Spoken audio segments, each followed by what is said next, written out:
கர்த்தருடைய பரிசுத்த நாமத்திற்கு மகிமை உண்டாவதாக. தேவன் சகலத்தையும் நன்மையாகவே செய்வார்.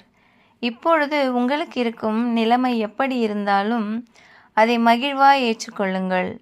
உங்களை உண்டாக்கின ஆண்டவர் உங்களை குறித்து பெரிய நோக்கம் வைத்துள்ளார். கர்த்தர் எல்லாம் நன்மையாகவே முடிப்பார். கர்த்தர் சவுலை ராஜாவாக தெரிந்து கொள்கிறார்.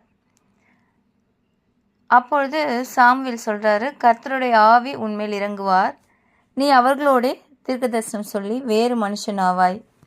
இந்த அடையாளங்கள் உனக்கு நேரிடும்போது சமயத்துக்கு ஏற்றபடி நீ செய், தேவன் உன்னோடு இருக்கிறார்.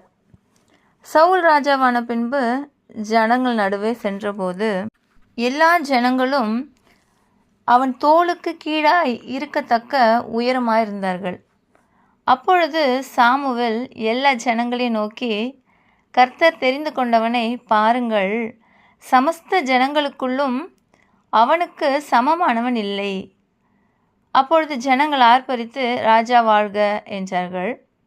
இதை போலத்தான் கர்த்தர் உங்களை எதற்காக அழைத்திருக்கிறாரோ அதற்குரிய சகல அடையாளங்களையும் உங்கள் பேச்சில், உங்கள் பழக்க வழக்கத்தில், உங்கள் செயல்களிலே ஏற்படுத்துவார்.